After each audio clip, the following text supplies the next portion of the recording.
All right, so after the last move, we came from rocking the hips to relax. Our clients are down, back. We straighten out their clothes. They're in a comfortable place. Underneath the ankles, we're bringing them up, maybe swinging some things around, but we're going to have them bend their knees, bringing them into their chest.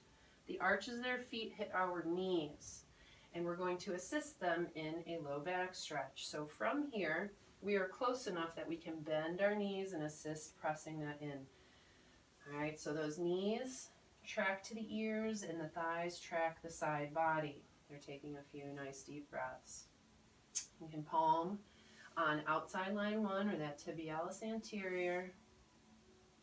Great. So left leg is straight first. I'm crossing the right ankle over the upper part of the knee bone there. From back here, we're doing a lower hamstring stretch, which in the book you see is just simply a forearm roll at the bottom of the foot across the energy lines near the ball of the foot. You can massage the foot, massage the toes, whatever's available there. As somebody becomes more flexible, you can try your yellow box on the next page, which would be stepping forward around this leg and bringing this up. As that makes more sense to you, go ahead and try it. But coming down low, the upper hamstring stretch, we stay close, we hold these toes and feet, and as we lift up, pressing in, we also bring this leg back. So it's kind of the same as that last stretch. Okay, and then from there, we, in a lunge, are in position. Excuse me, my knee just decided to bite me. Being on my left knee, my right leg bent, I can put her leg over mine, and this is going to assist us in our pigeon pose. So the thigh should be kind of square to the side body. If they're really open and flexible, we want to bring them closer to that diagonal there, like thigh bone, knee should be pointed towards the shoulder. Some people are really flexible in this kind of way where the knee comes to the midline, really tight, flexible, whichever way you want to say it, but we're going to be bringing that knee more to the outside then. So.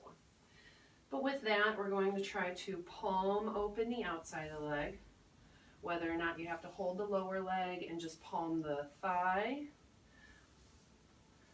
or you can kind of do both at the same time.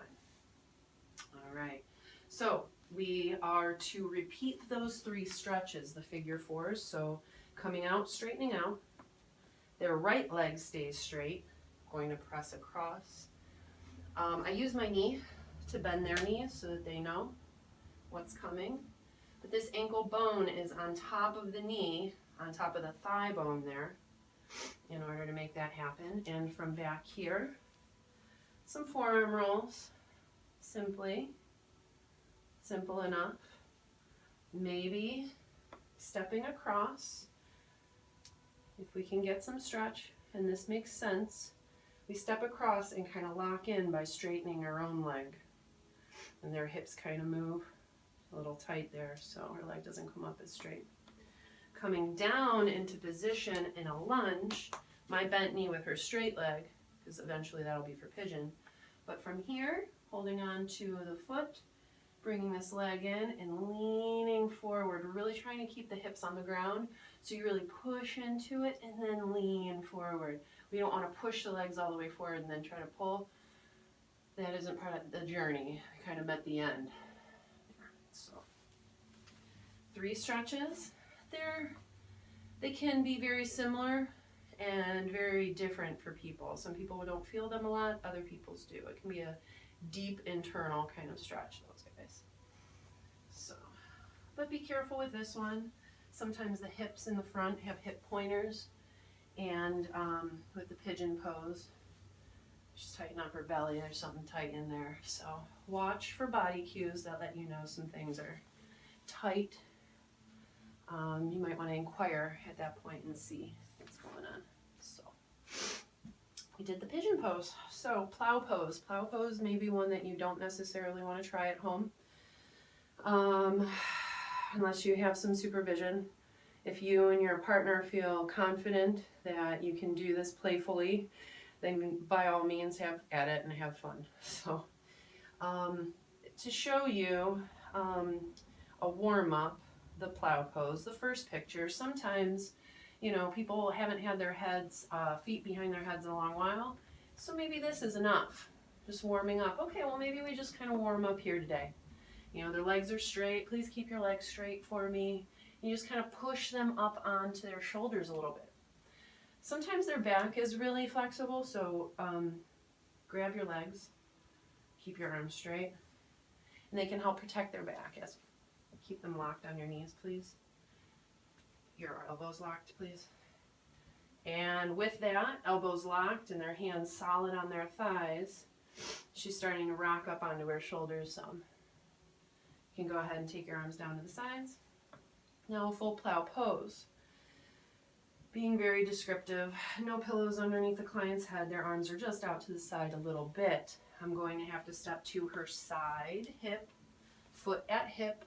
My upper foot is near her head. First time our foot's near their head.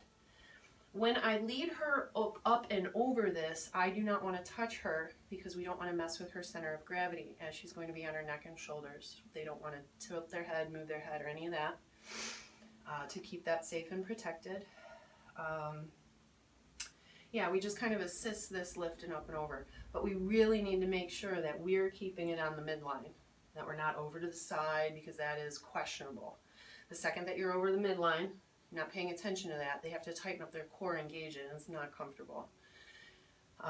So the test at the first lets you know whether or not you're going to continue to try this one. If they're too heavy to lift, then maybe wait until you have good instruction. So from here, I'm going to test, actually with the right to the left hand, I took her heels. From this, we're going to press up, hips lift naturally, and I'm just going to lift. I'm just going to splice it up, over, assisting. So we're assisting, we're just simply lifting, her legs are straight. If the client's legs can't be straight, they can bend their knees and soften. No big deal. Anything is good. Take a couple few breaths and we're slowly rolling out. Totally fine. So I'm going to pull here, give a little traction, let things open and relax. And then we're going to be headed towards butterfly pose. So I'm coming up through the middle. I'm like, hey, you know, when was the last time you had your feet behind your head?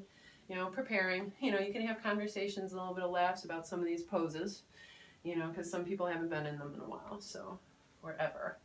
Bending her knees for her, asking her to bend her knees, I'm going to step up around into her side waist. Take your arms straight out to the side. Directions for the client.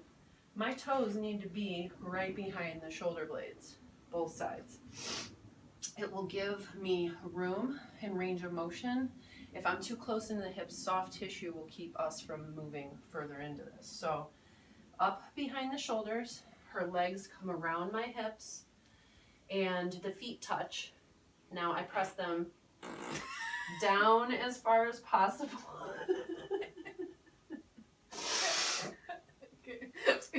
So the feet come around and get pressed down as far as possible. And then with the exhale, up overhead. So inhale, we kind of come back. Exhale, we press the feet up overhead. So we press in and up as far as possible, and then we come back, shaking it up. So.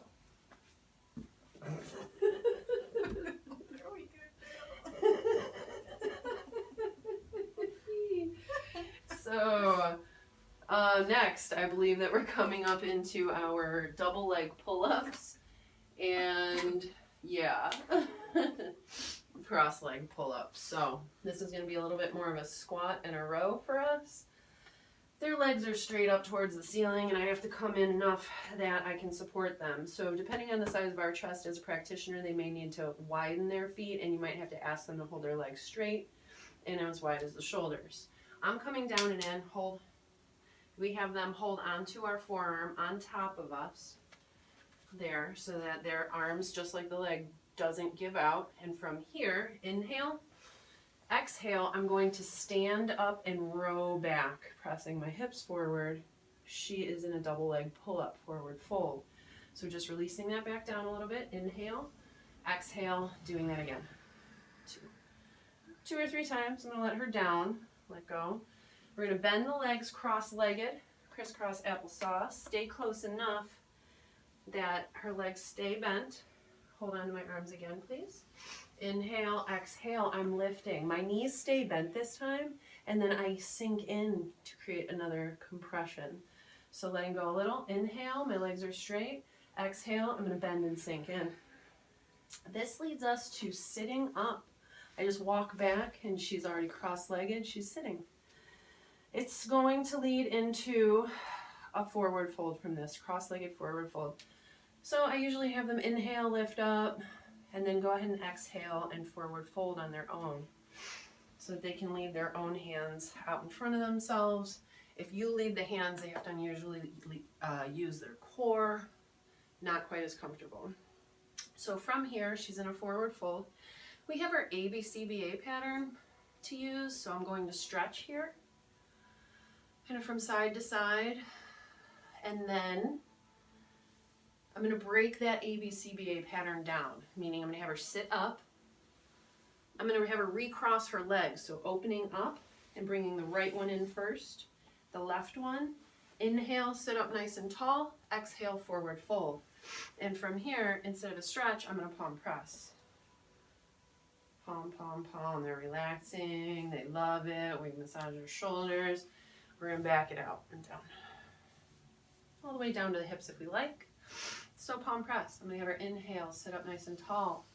This is bound angle pose, so you need to take the soles of your feet together for me. And go ahead and lean forward. So having the energy lines in mind, we will be learning those momentarily, but they run right up the spine, right next to the spine on the erector spinae, and then like an hourglass.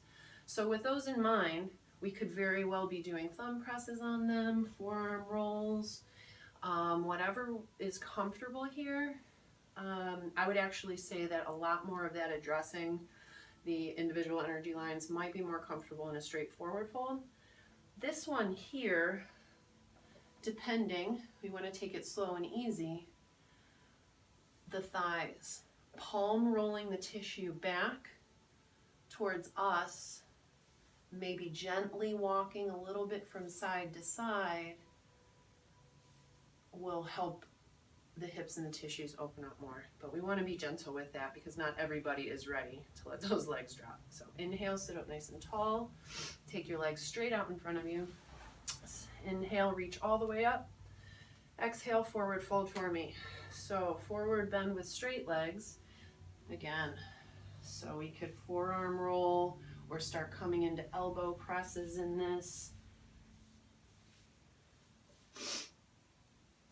Okay, so inhale, sit up. Don't reach so much with your shoulders, reach with your chest forward, shoulders down. Better for the back. Sit up nice and tall, and then take your legs out as wide as possible. So in the book, there's assistance from this side that takes on holding arms, legs, and leaning person forward. My feet are not at her knees, but if she can't get very far, this might be a good place to be. Put your hands on the ground. If they're a little bit more flexible, we can hang out behind them and do the same thing that we did just a moment ago, rolling the thighs this way. Now depending, we don't want to put our chest on somebody as much as maybe our upper belly if it's comfortable, but I can use my upper belly to press forward as I roll the tissue of the thighs back. So there is that. Go ahead and sit up nice and tall, bring the soles of your feet together, or I'm sorry, just legs together straight out in front of you. We're going to be doing a motorcycle back stretch and fish pose, easy fish pose. The photos in the book can get a little confusing, but we are going to continue to do our best. So, but at least you have them, you have me, awesome. So, motorcycle back stretch, I am in position Knees bent, toes are at the bottom of the spine to support right now. In fact, go ahead and turn your feet towards that corner. And from here, so it should be a little bit better, yep. And from here, I'm gonna have the client reach under towards me, hold on to my wrists, and then the motorcycle part comes where we rotate. So when the client reaches underneath, their shoulders are kind of pressed forward, but if I take their arm and rotate up, their shoulders open, but that doesn't mean that it's still like comfortable for us. So they have to maintain their grab as we kind of adjust our hold on the arms. And then from there we can put our feet up into the mid back and give a stretch. Now the shoulders need to stay above the hips, which means we're really just supporting the arms, and more of this is a press with the legs and the feet. So you have to make sure that you're scooting close enough with your hips, that your knees are bent, and then you can start to straighten your legs. The second that the shoulders come behind the hips, the client has to engage the core and it becomes way less comfortable. So the more forward, the better. So while we're here, we stabilize with one foot, use the other foot to work down and up the spine to the shoulder blade, on top of the shoulder blade some, and if you can get your toes just under the edge of the shoulder blade, very cool. But do not go super far. Don't try to force anything. So, walking our feet back down, just gonna place our hands on the ground, and we're gonna stay at this angle right now for this supported fish pose. In the book, it looks a little awkward because the feet are low in the low back, and he just looks like he's leading her back. But what we're going to do to keep the client more safe and make this more of a yoga fish pose is we're going to back up about 12 inches so that when she lays down, her chest is going to be up and her thoracic is going to be on her feet, not the low back. Westerners have a hard time with the low back. So go ahead. My knees are a little bent. I've got her neck. Go ahead and lean back on your elbows back. All right. So this is more like a fish pose. But now that I have her head, she can let her elbows go and lean hard onto my feet. She can relax, and I'm kind of shaking her out. So my feet are straight up and my toes are straight back, and she's laying on the balls of my feet. They're very close to the middle of the spine. My big toes are right on the sides of the spine. Her chest is up. We can just hang out here, or with my hands underneath the base of the skull, I can spend time massaging here. So very good. All right, so a lot can happen here. And now in the book, it kind of shows to push them back up to sitting, but it's not the most comfortable for the abs. So if we can get good at bending our knees and dropping our toes, we can lay them flat on the ground, which is very nice. And then we come around, and then we have that cross-legged forward fold and pull up, bending your knees. Holding onto my wrists. Inhale, exhale. We can pull them up to seated. We're going to have them interlock their fingers behind their head. And this is where we're going to be taking her into a spinal twist. I'm going to show you a standing spinal twist, which comes on page 132. In our books, 131 shows a tie spinal twist, which is a little bit more difficult, not as comfortable. So, showing you this one here, I am standing to the left with my right leg at her spine. My foot is perpendicular to her sacrum.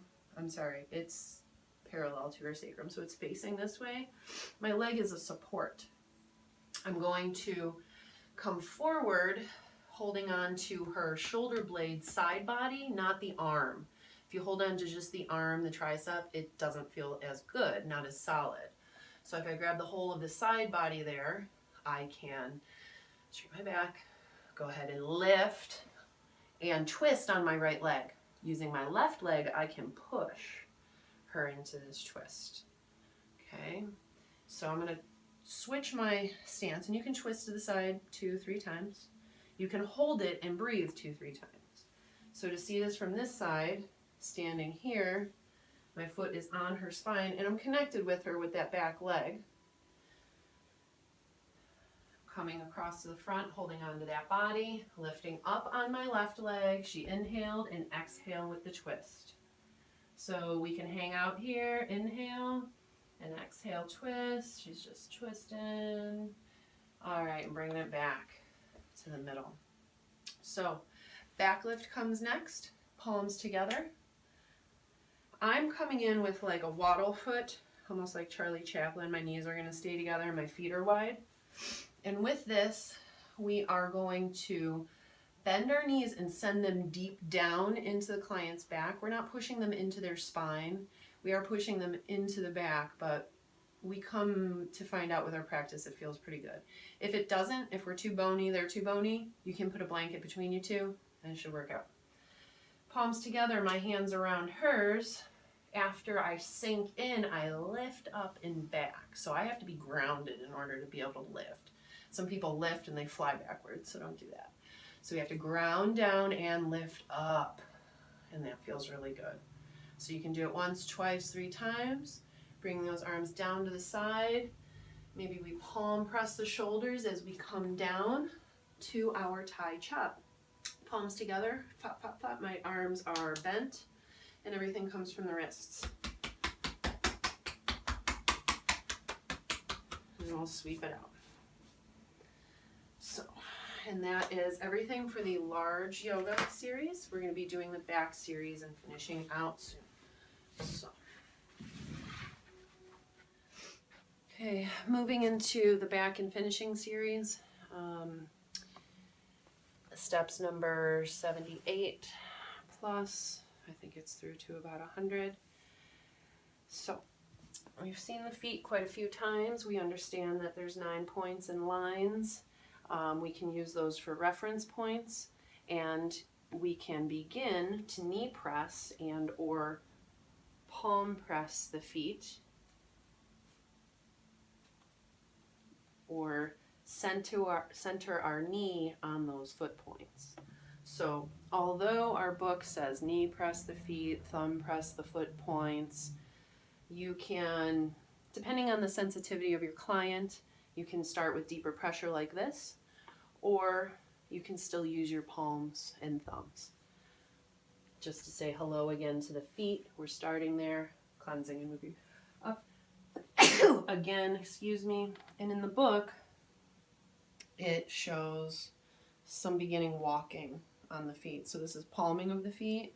You can stand on one foot and just use the other, until you get your sea legs, and then target with the heel press those foot points. If your client's feet and ankles can handle it. So, moving on, ABCBA, the back of the leg. We're going to see that third energy line coming in just inside the feet there. We stretch the heels and ankles out to the side, watching the tops of the feet. And that actually starts to stretch the hip bones. Palm pressing, we're going to rock back and forth, palming our way up the calves, circles at the knees, and working our way up through the thighs to the sit bones, and working our way back down.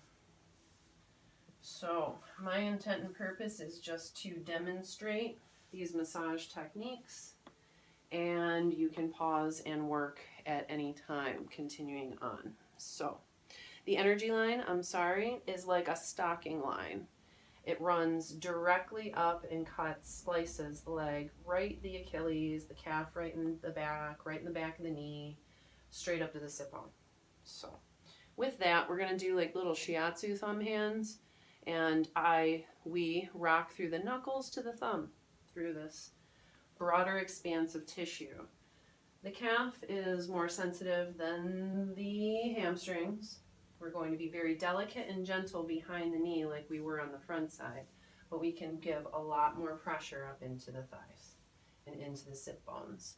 This area here accepts a lot of pressure, and later we might forego our thumb pressing for heel presses or knee presses, something else of that nature, which is why they were an introduction there on the feet. So palming our way through. So energy lines are a lot of times are a time to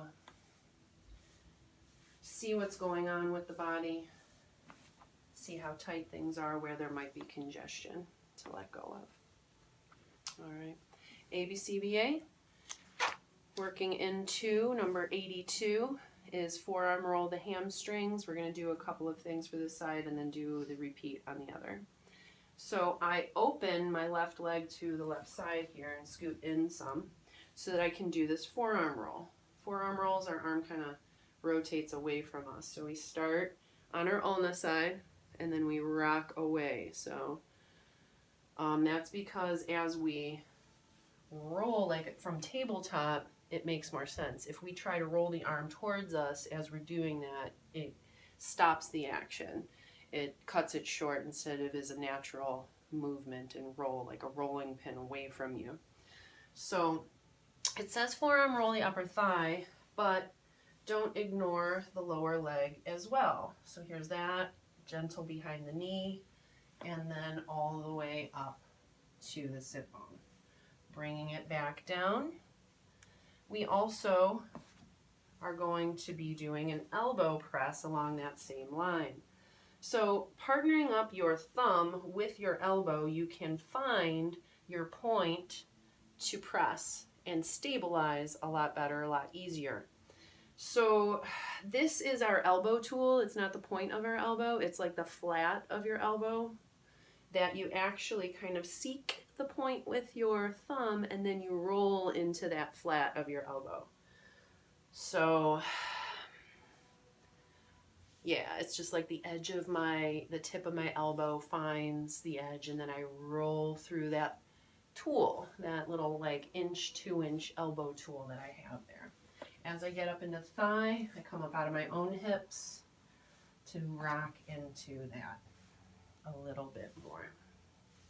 Okay, so from there, rotating the ankle, and I hold the ankle attachment points of the tendons and massage tendons and connections all the way around. Feels good, loosening and decompressing. Everything that I do is decompressing rather than pushing in. We don't want to push anything in for rotation grinding. We want to be able to lift as much as possible. Next is a calf stretch, which some people don't feel this as much. So it's an elbow to the sole of the foot there, kind of leaning in. Sometimes it's better to have a forearm pushing in. But ultimately, this stretch starts to press in towards the hip. You get a little bit more. You get quad stretch and calf stretch. But then the foot gets turned to a complete quad stretch here, knee flexion. So I'm being very careful with the top of the foot there. I'm pushing more into the leg and stabilizing the foot. Now I can also stabilize the leg and then go ahead and palm outside 1. You can also get to outside 3 there is accessible as well.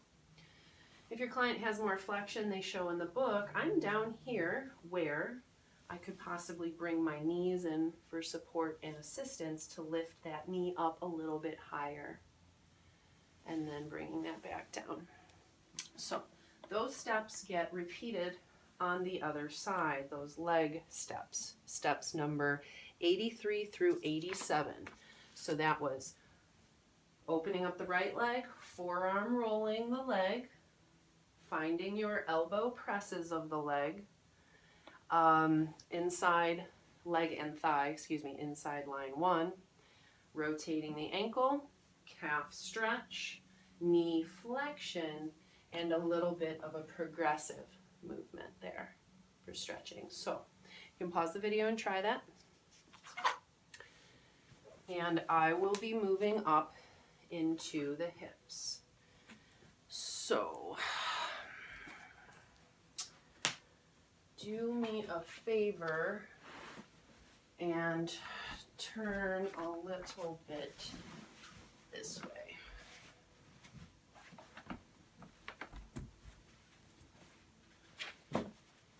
All right, so in the book, it starts to look like he is between the thighs.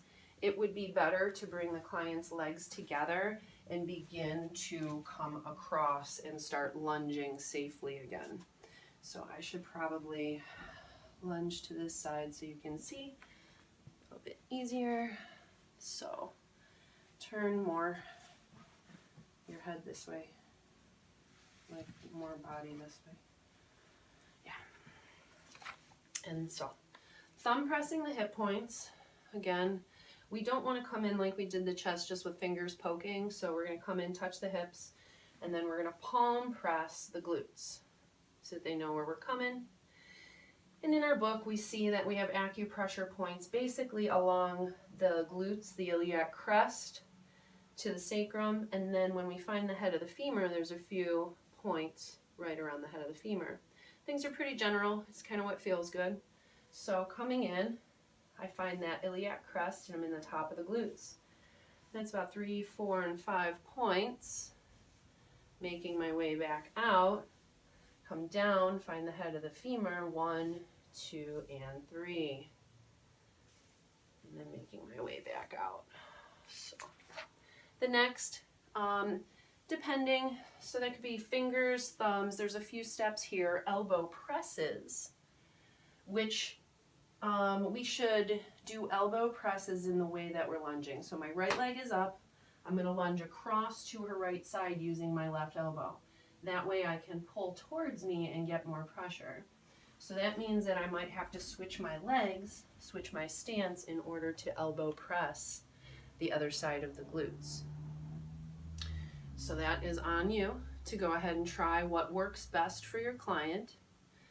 And then we lead into 90, palm circling the sacrum. So a lot like the chest and the sternum, I go one side and then to the other side, because the hand fits the sacrum and the glutes differently on both sides. Okay, coming up towards the body here, I'm going to want you to take that pillow out. The pillow probably shouldn't be underneath the head as much as it could be on the chest area, keeping the shoulders up. It would lift the neck and make it a little easier to work. If somebody has a large chest, that would be a good place as well. But if it's right underneath the neck or the head, then you get an awkward crank in the neck. So under here is best if they want it. But in here, we're at ABCBA. So make sure that I can possibly see a little bit better. So stretching, hand into low back over shoulder, stretching from side to side, and then switching, palming, and then our energy lines. So if you need to take a look at an anatomy book and see what the spine looks like, we have our vertebral column. And on it, our first energy line, basically, we take our thumbs and we go right next to it, clearing the tissue off of the vertebral column. So that's like a sweeping out to the side motion. To the center, to the out, center, out. The second one is more like thumb presses, little half circles, over the erector spinae, which if you go to the spine, you go into that little groove that you just cleaned out, you basically land right on those erector spinae. That muscle group's about an inch plus thick that just runs up the side of the body. So then you're on top of that. The third line there runs like an hourglass shape. And so we come to the hips and we can kind of feel the QL and that it runs up with the lats. And it's going to come out a little bit towards the traps, shoulder blade. So the scapula there, we can even come to the top where we kind of squeeze the shoulders like traditional. And then we bring it back down that hourglass shape. So working my way up, clearing my way out, line 1, all those little vertebral spaces, coming all the way up, maybe giving the shoulders a little squeeze and bringing it back down. And then the same again, I'm going to, this time run over that inch wide tissue that I have available, squeezing at the top. And again, I'm working at demo pace, coming down to the side waist. And again, we're kind of, And this third one, sometimes I use the heel of my hand to be a little bit more general because people get ticklish. And if you give a nice warm palm coming up to the traps and around, maybe you can get your thumbs right around the scapula, is a lot easier to handle for a lot of people. And then we'll bring it back down. So, palming it out.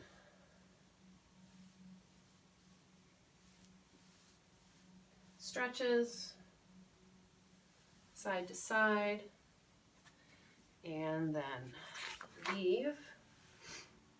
So palm circling the rib cage. So same thing as on the front side, like you don't want to give the tickles, so you have to stay deep. We haven't given a lot of attention to the teres muscles side body, so that's kind of what we mean by ribs, that rib cage. Coming into pulling the trapezius muscle back. In Thai, they just kind of pull back, let your head hang. Let it hang. And so I am very delicately pulling back with my fingertips into the edges of the traps, being very careful around the scalenes and not to grab this tissue because it can be very sensitive. Now that's Thai style to lift somebody up, but you really, if you just lean back and massage the traps, you know, everybody loves that. So we can do the Thai style stuff in class. Shoulder mobilization.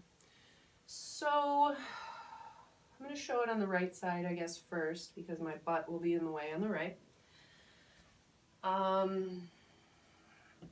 Coming to this side, I am going to come behind the arm and so, okay, flexibility of clients.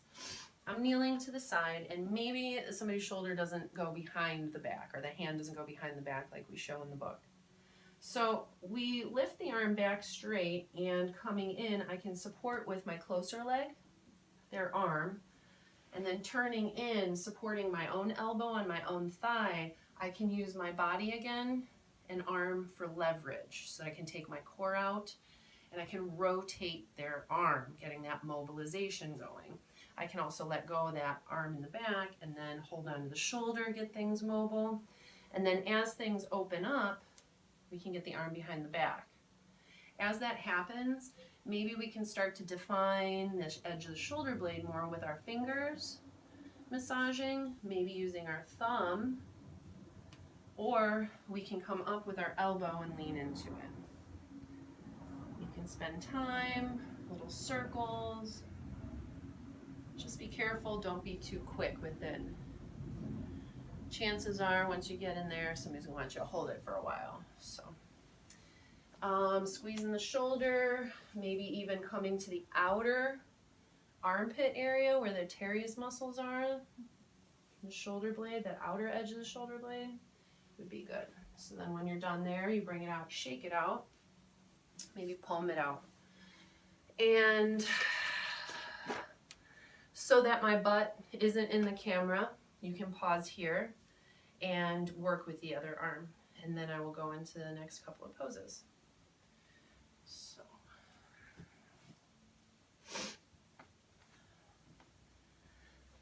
The next pose on my list is a cobra pose. And to protect ourselves and our clients, keep ourselves modest, we can use a pillow between us. In the book, he's basically just toe standing, squatting on her. But, you know, if we don't know our person so well, or if we have bony selves, it might be better to have a pillow. When we come to toe stand and have our knees in place on top of our client, they need to be at the lower ribs so that they can do a cobra, lifting just the chest and the ribs up around our knees.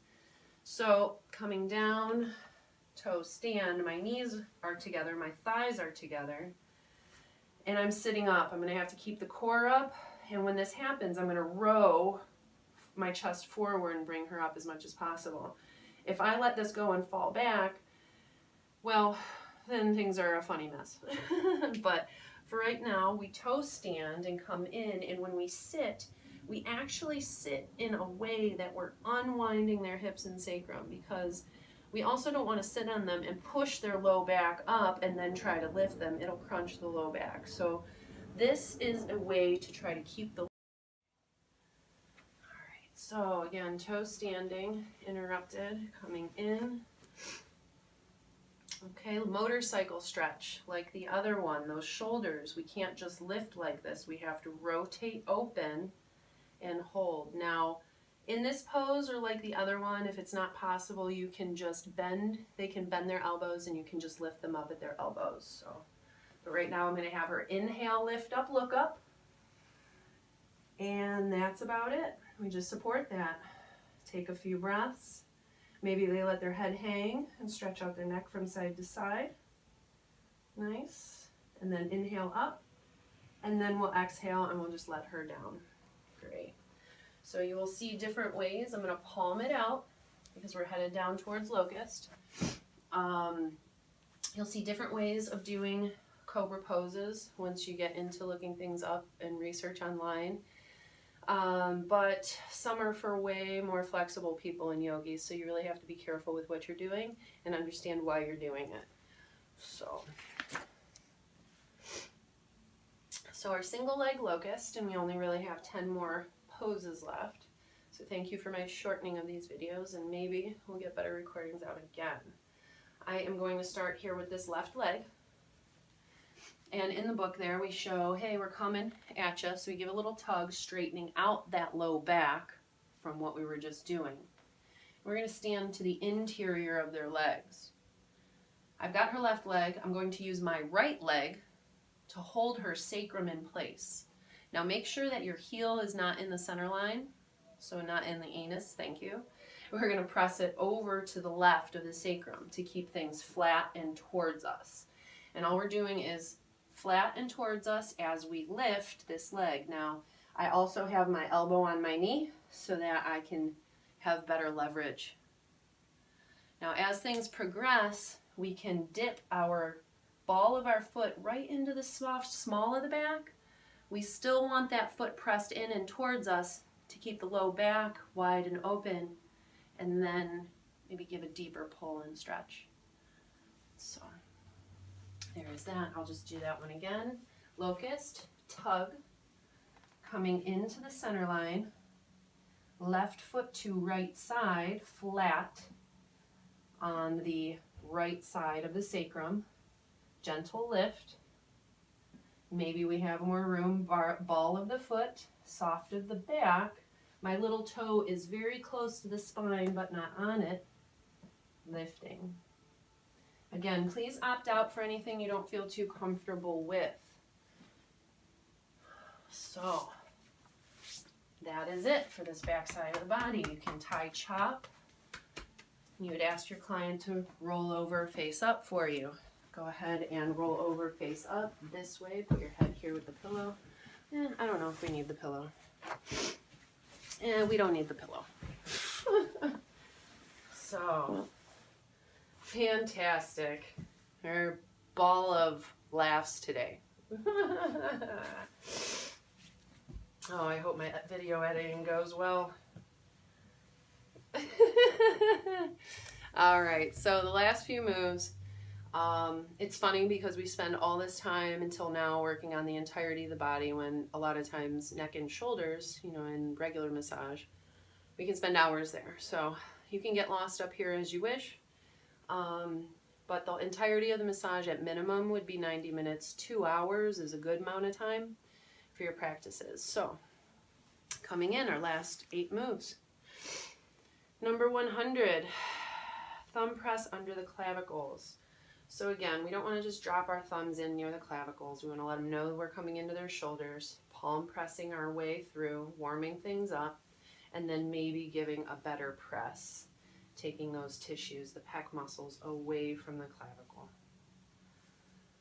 All right, and then from there, gently stretch the neck by pressing on the shoulders.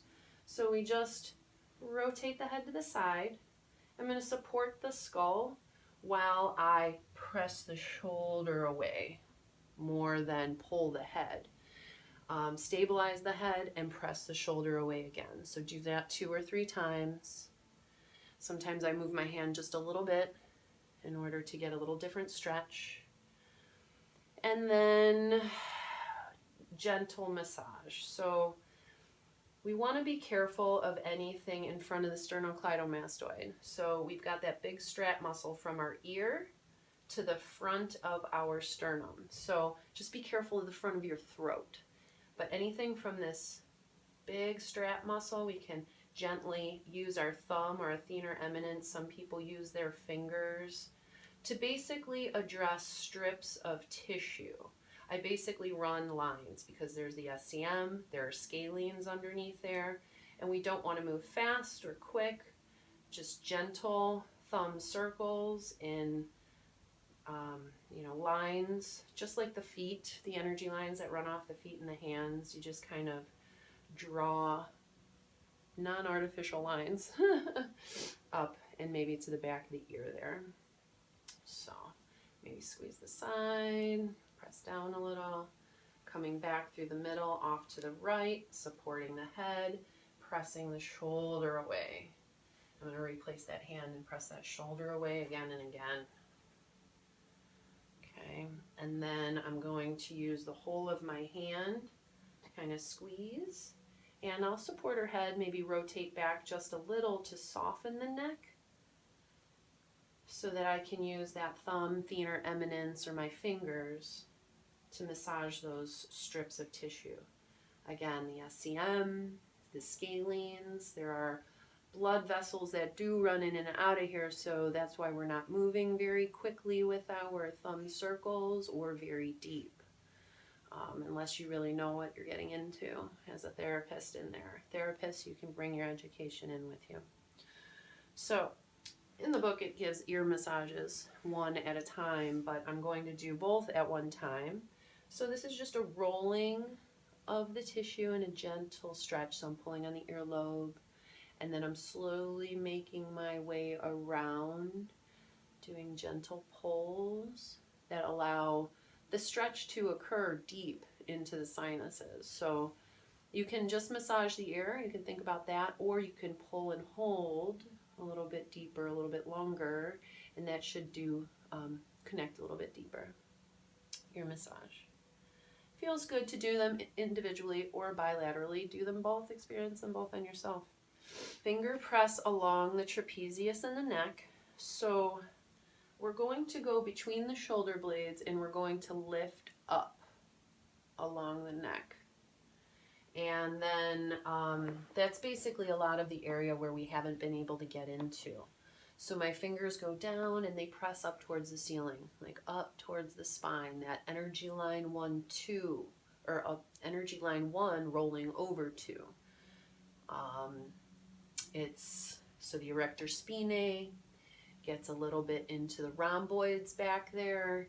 As it comes in, you have a little bit of the edge of the levator coming up and to the base of the skull. Okay, and then you can work your way back down. And now the edge, the sideline here, the tops of the shoulders. So this area going down into the body can accept a lot more pressure than into the neck. So down on top of the traps and what is called the supraspinatus, we can press pretty deeply on a lot of our clients. It needs a lot of good work. But as soon as you meet that bend in the neck and you turn towards the sides of the neck, you really have to lighten up a ton because those attachment points are very sensitive for most people. And again, there's blood vessels in there, and you just want to be light, get the circulation moving unless you know what you're doing there. So this can be done one-sided or two. I'm doing both sides at one time. It's kind of nice. I'm just going up and going back down. Okay. Base of the skull and back of the head. All the energy lines in the body run up to the base of the skull. They transition and then they come out. Sinuses, the nose, the eyes, the mouth. But right now my fingers are just at the base of the skull, giving that head massage, loosening things up, finding the traps. So the base of the head there. And we're going to be massaging our way up and around the sides of the head. So finding our way up the temporalis lobe muscle. Everything on the side here that leads up towards the temples, all the way up to the front. I'm not ignoring the top of the head, but we will be going back for that center line. So as I come into the back of the head here, I kind of alternate my hands, kind of lifting and pulling that center line up towards me to the crown, whereas I transition to my thumbs for the crown of the head and I push more directly into the client's head, torso, and connect down in, spreading the tissue of the top of the crown of the head and spread it out. And you can just kind of massage there if you like. Forehead and chin lines. So there's just lines, general, that sweep across the forehead, cleaning out this forehead sinuses, across the front of the face with these sinuses, and then out the chin. All coming here, eustachian tube, out. So whether or not these are deeper thumb drags to circles to the side, or sometimes I've seen like little, almost like facial little thumbs where you kind of alternate and go both sides. Sometimes you just give a nice press at the eyebrows and maybe tiny little circles on the way out. Whatever you feel called to do, whatever the skin